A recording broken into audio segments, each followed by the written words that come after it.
करता हूँ अच्छे ही होंगे। तो आज हम लोग फिर से मौजूद हैं एक नई क्लास के साथ, जिसमें हम लोग क्लास 10th का लेक्चर नंबर 9वां जो है सॉल्व करने वाले हैं, जिसका नाम क्या है तो आविन्यो। क्या नाम है भाई साहब?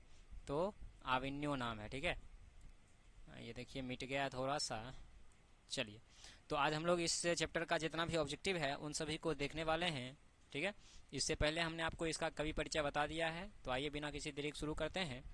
क्वेश्चन है कि बहुवचन नामक पत्रिका का संपादन निम्नलिखित में से किसने किया था? गुनाकर मूले ने, रामविलास शर्मा ने, या अशोक वाजपेयी ने, या महात्मा गांधी ने? तो देखो, आपको यहाँ पर आंसर याद रखना है कि आंसर क्या होगा। तो ये गलती से टिक लग गया है, तो ये नहीं होगा। कौन होगा?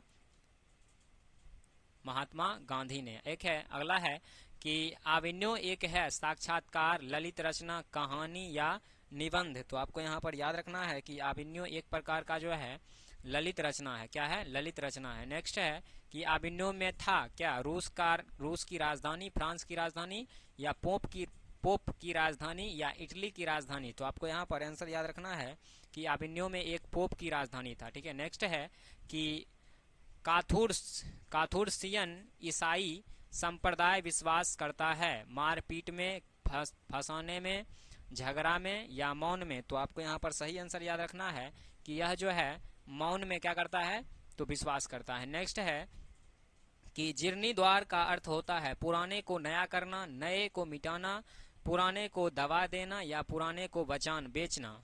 तो आपको यहाँ पर सही आंसर याद रखना है कि इसका अर्थ होता है पुराने को नया करना। नेक्स्ट है कि अशोक वाजपेयी के द्वारा कौन से पत्रिकाओं का संपादन किया गया था? समवेती, पूर्व ग्रहण, पहचान, या इनमें सभी? तो आपको याद रखना है कि इनके द्वारा सभी का जो है क्या किया था? संपादन किया गया था। नेक्स्ट है कि अशोक वाजपेयी को किस सरकार द्वारा ला सत्रूज में रहकर काम करने का न्योता मिला था?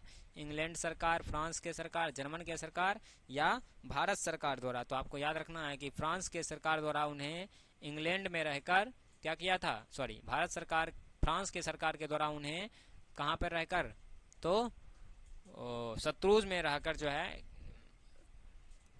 काम करने का मौका मिला था। नेक्स्ट है कि फ्रांस और यूरोप एक अन्यतम प्रसिद्ध और लोकप्रिय रंग समारोह हर वर्ष कहाँ कहाँ होता है? पेरिस में, आविन्यो में, मास्को में, या रोम में? तो आपको यहाँ पर सही आंसर याद रखना है कि यह जो है एक आविन्यो में होता है। नेक्स्ट है कि आविन्यो में किस युग के ईसाई मठ हैं? प्राचीन युग, आधुनिक युग, मध्य युग, या इनमें से सभी? तो आपको यहाँ पर सही आंसर याद रखना है कि क्या होगा तो मध्य युग होगा। कौन सा होगा? मध्य युग होगा। नेक्स्ट है कि आविन्यो कहाँ स्थित है? इटली में, रूस में, जर्मनी में, या फ्रांस में? तो आपको यहाँ पर सही आंसर याद रखना है कि यह जो है दक्षिण फ्रांस में स्थित है। ठीक है, नेक्स्ट है कि रोन नदी कहाँ है? दक्षिण फ्रांस में, जापान में, भारत में, या अमेरिका में? तो आपको सही आंसर याद रखना है कि दक्षिण फ्रांस में जो है क्या है रोन नदी है। नेक्स्ट है कि आविन्यो के रचनाकार हैं कैलाश वाजपेयी, अटल बिहारी वाजपेयी, या किशोरानंद दास वाजपेयी, या अशोक वाजपेयी? तो आपको यहाँ पर सही आंसर याद रखना है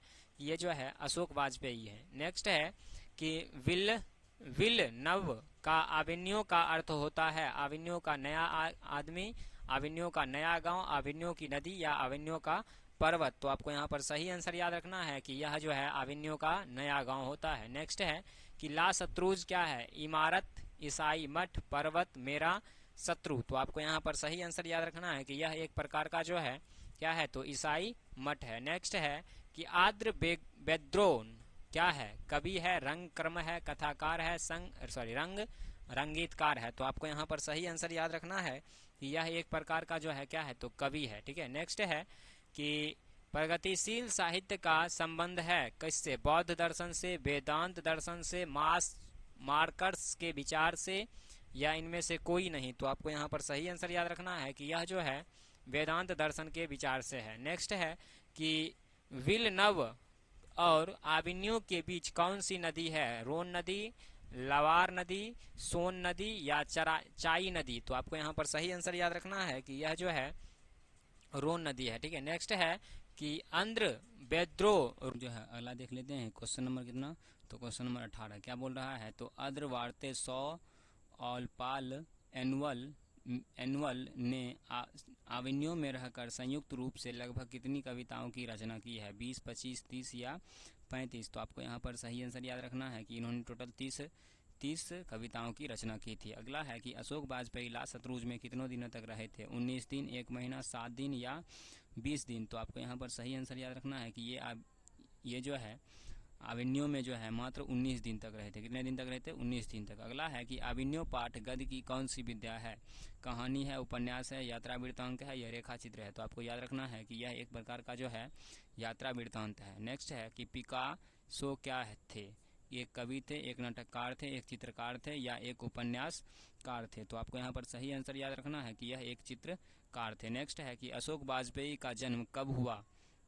26 जनवरी 1944 को, 21 जनवरी 1943 को या 26 जनवरी 1941 को या 6 जनवरी 1940 को? तो आपको यहाँ पर सही आंसर याद रखना है कि इनका जन्म जो है असल में 16 जनवरी 1941 को हुआ था। नेक्स्ट है कि अशोक वाजपेयी का जन्म कहाँ हुआ था? दुर्गे छत्तीसगढ़ में, इलाहाबाद उत्तर प्रदेश में या करमलीचक बिहार में या इनमें से कोई नहीं? तो आपको यहाँ पर सही आंसर याद रखना है कि इनका जन्म जो है दुर्गे छत्तीसगढ़ में हुआ था। नेक्स्ट है कि अशोक वाजपेयी ने 24 अक्टूबर से 10 नवंबर 1994 तक कुल कितने रचनाएं की है? 5 कविता, 7 गद्य, 25 कविताएं, 27 गद्य या 15 कविता, 17 गद्य या 35 कविता, 27 गद्य? तो आपको यहाँ पर सही आंसर याद रखना है कि इन्होंने टोटल 35 कविता और 27 गद्य की रचना की है। नेक्स्ट है क्वेश्चन नंबर कितना होगा? तो भाई साहब 25 होगा। ला सत्रुज, ला मोज़ेल द अविन्यो किनकी कृति है? Leonardo da Vinci, Picasso, Rabindranath Tagore या वेंसिन वैन? तो आपको यहाँ पर सही आंसर याद रखना है कि मेरे पास सही आंसर जो है ऑप्शन नंबर क्या होगा? तो पिकासो होगा। ठीक है।